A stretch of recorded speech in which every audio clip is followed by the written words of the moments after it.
Afternoon, everybody. Welcome back to tnoozLIVE at the Aviation Festival, presented by JetBlue Technology Ventures and sponsored by Travel Air. I'm talking to Fenn Bailey, who's the Chief Technology Officer for Volantio, if I pronounced that correctly, I hope, which is a JetBlue Technology Ventures portfolio company. Got that right. So, Fenn, just let us share with the tNews audience what Volantio does. Yeah, absolutely. We work directly with airlines. We're a SaaS business, and we basically help airlines with what we call post-booking revenue and capacity optimization. Post-booking revenue and capacity optimization. Yep, quite a mouthful. That's a new phrase. I always like a new phrase. So what exactly is that then? So traditionally in airlines, in revenue management speak, which is the department that's responsible for kind of setting prices and filling aircraft, pretty much you sell a seat or you sell a ticket to a passenger from a passenger point of view, and then eventually the aircraft departs, and that's it. You can only sell the seat once.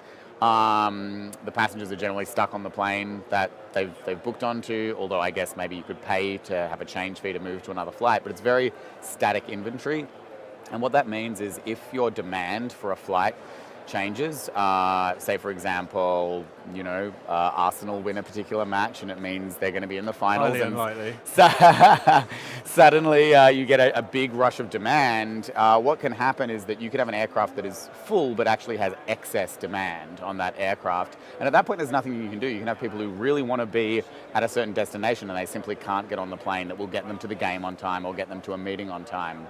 What our system does is when situations like that arise, our system can reach out to the passengers on that aircraft and say, hey, you're on the 6 a.m. flight to wherever it might be. Would you be willing to go to move on to the 10 a.m. flight, but we'll refund your ticket? And hopefully the passenger says, yeah, that sounds like a great deal, and they get moved on to the other flight. And what's actually happening here is, they might refund a £100 ticket or something like that.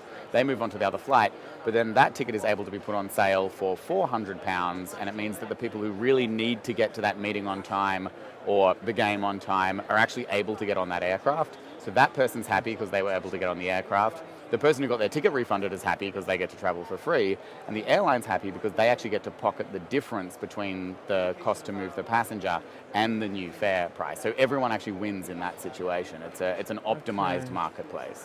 Okay, and the Volantio revenue stream? So, we provide the service as a SaaS business, so there's a kind of a monthly fee for setting up the system and the integration and maintaining it.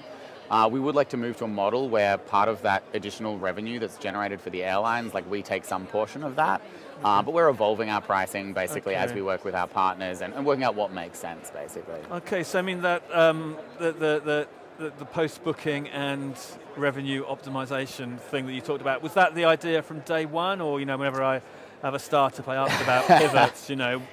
What's your evolution of the It business never is model? the idea from day one. No, it wasn't at all. So Volantio launched doing more marketing automation. Which was really to do with optimizing email campaigns, particularly with linking it to real-time inventory, which is somewhat far from what we do now. The way we evolved was as part of working with the airlines and integrating with their systems and the PSSs and all of those things. We realized when we saw kind of how a lot of these departments were operating that there were other opportunities within the airline that we were well placed to solve just due to the way our technology stack worked and some of the technologies and integrations we'd built.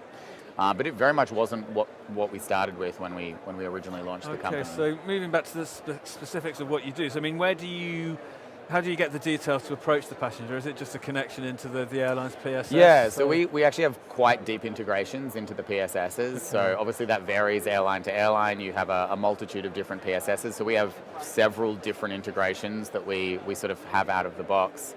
And we really, when we're contacting passengers, we look at the flight manifest and look at sort of some passenger details, some of the attributes, and try and work out who will be most amenable to these sorts of offers. Like, obviously if you're a couple and traveling with 3 kids and maybe you have a tight connection, maybe that isn't the right PNR to contact to move because you're going to have all of these challenges with it. So we try and make our system intelligent to really match up the offers with the passengers that are going to be most suited to move. Okay, now this is a proprietary technology that you Absolutely, yeah. yourself. I mean, this is, for us, it's an evolving machine learning model. Okay. So we basically look at historical offers, look at how things have performed. We don't look at personal data, like we have no interest that it's person A or person B who's traveled before, merely because most people don't travel regularly enough to have personal data be meaningful.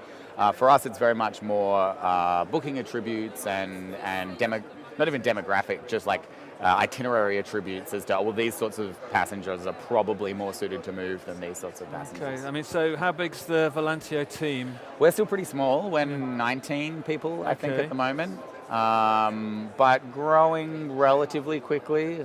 Engineering is our biggest resource and challenge. We see ourselves as a tech company, so I mean, the development team and our engineering and our data science teams are kind of the core of the business. But I mean, working with enterprises, like we're not a consumer product, we're a B2B product. Working with enterprises does need really good customer success and some other functions as well, which you wouldn't necessarily have in a B2C. I do sometimes wonder where all these engineers and data scientists are coming from. Well, I wish we knew exactly where to get them from sometimes. So. Yeah, okay, so I mean, just thinking in terms of like the scalability of the business, I mean, presumably this is a product that any airline could use, so there's the scalability of your customer base, but in terms of the scalability of what it can actually do, can the sort of the post-booking optimization thing in and of itself develop? I mean, the way we like to think of it from the very large view is that if you really look at what we're doing, we're actually more efficiently allocating people over a set of aircraft inventory, right? Yeah. So if you think of it in its most abstract form, we're really raising the average load factor. So if you're moving some people to other planes and then you're able to resell that inventory, you're actually raising the average load factor.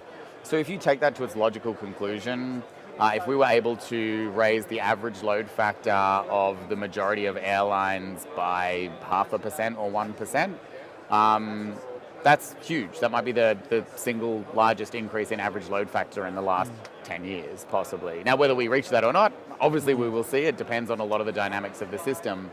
But the upper bound of if we do a better job of allocating passengers across inventory, it's pretty significant industry-wide. Like you would see potentially a decrease in cost of tickets globally. Obviously, there's other macro effects that are going to affect that, like fuel, but that is maybe potentially the ultimate.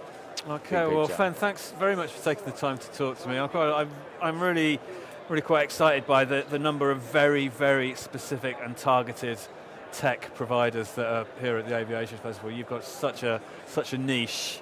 It's it's good and it works. So great, thanks very much for taking the time to join me. This is tnoozLIVE at the Aviation Festival, presented by JetBlue Technology Ventures and sponsored by Travelair.